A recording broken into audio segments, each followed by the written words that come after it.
Hi viewers, welcome to Akshaya Vlogs and Crafts. Now let's continue with the third chapter. Such a holy body will not be available to you at any other time. Ramakrishna somehow managed to move his subtle body into the body of Margadamma during the period when her heart had stopped.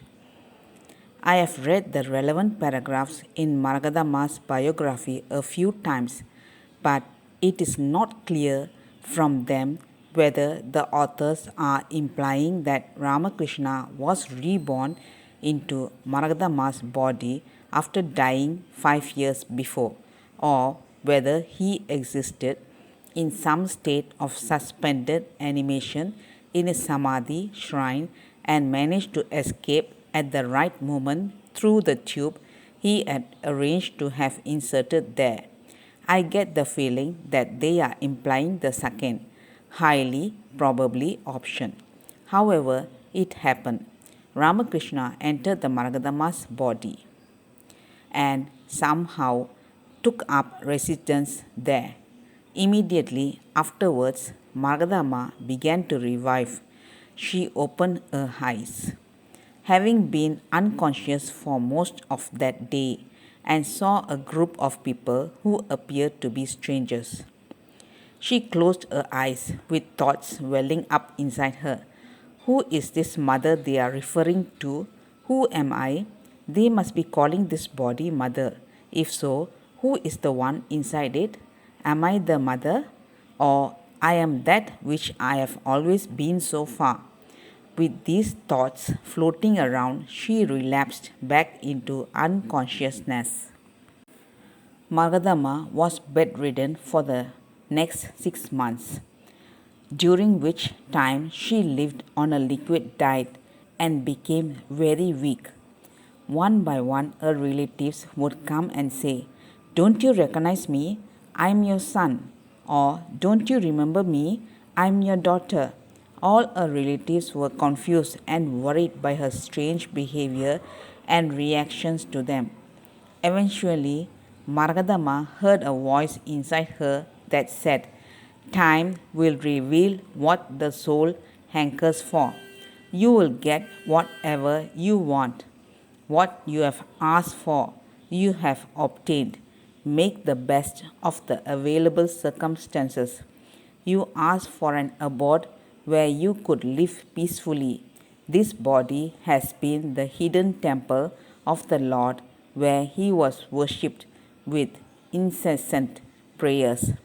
You never wanted the miseries of a birth in a mother's womb. Now you have been given this body by his supreme benevolence.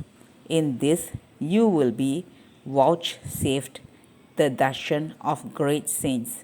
You will visit various kshetras and temples. Take on the duties that come before you and surrender your acts to the Lord." The hearing of this message caused her body to cry out, "Oh Lord!" and eject itself from her bed. Her relatives thought that she had another heart attack and put her back to bed. What had actually happened was a sudden understanding by Margadamma, the original tenant of the body, that her body had become the home of someone else. Her memories came back, along with the understanding that there was now two people living in her body. Perhaps it was the intention of Sadasiva Brahmendra to place Ramakrishna in a body whose former occupant had just died and departed. And perhaps Ramakrishna showed up a little too soon, because when he installed himself, the jiva of Margadamma was still in residence. The end result, though, was that there were two occupants of the body, and in the initial period after Ramakrishna arrived, it was he who seemed to be the more dominant of the two. In January 1949, a trunk belonging to Kaveri Amma was opened. Kaveri Amma was the mother-in-law who had confiscated Maragadamma's poems and forbidden her from singing them out loud. It had lain unopened since Kaveri Amma has passed away in 1930. The truck had contained many things, money, documents, and so on, but when it was finally opened, it was discovered that white ants had eaten everything except for the notebooks in which Maragadamma had written her verses. Taking this to be a sign that they should be published and brought to the attention of wider audience, they were sent to Tirupugal Mani, a devout Murugan Bhaktar, who arranged for them to be serialized in a magazine that he was editing. There were Maragadamma's first published works. The morning after the notebooks were sent for publication, Maragadamma had a vision in which Muruga appeared to her in a glorious light-filled form. He came close to her, lifted her chin with his hand and asked, "Do you not know me?" Maragadamma prostrated at his feet and called out his name to show that she knew who her visitor was. Muruga spoke to her. "Yesterday you gave away all my songs. Do you not like them or need them any more? More than garlands of gold, beads, and flowers, I love garlands of songs. The songs are like flowers moistened with tears and woven into a garland in the heart of the devotee. From now on, start singing hymns on me as you used to do before."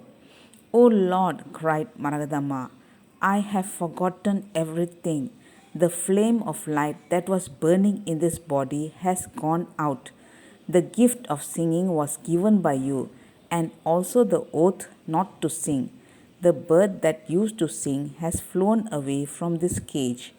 You know very well the one who is residing in it now. Are you just playing with me?" The Lord replied, "The oath was for the previous soul. Although the body is the same, and the previous bird has flown out, do I not know who is the one residing here now? The power to sing is given by me. I am the one who prompts you to sing.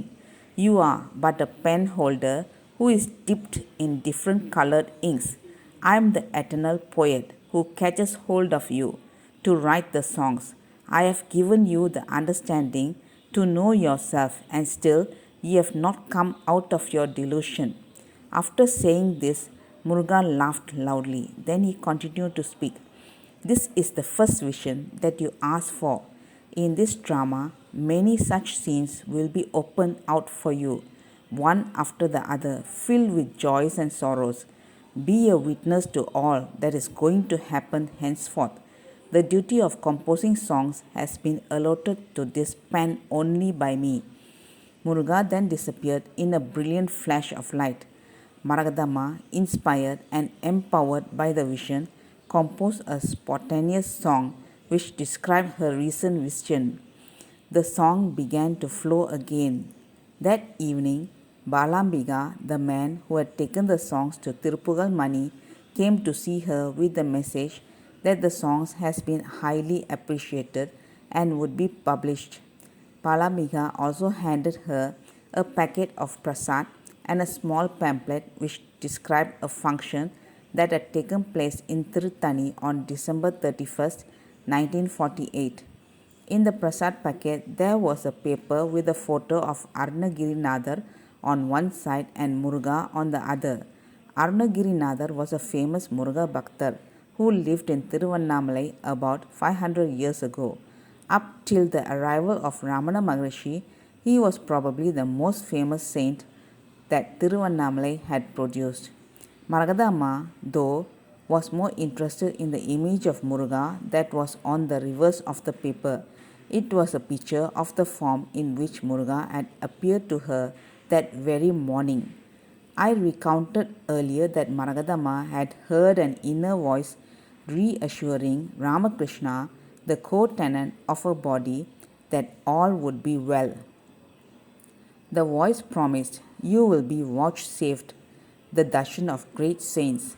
This promise bore fruit when Maragadamma came on a pilgrimage to Tiruvannamalai in March 1950. This is how her biographer describes the first part of her visit. This will be continued in the next chapter. Thank you, viewers. Bye bye, viewers.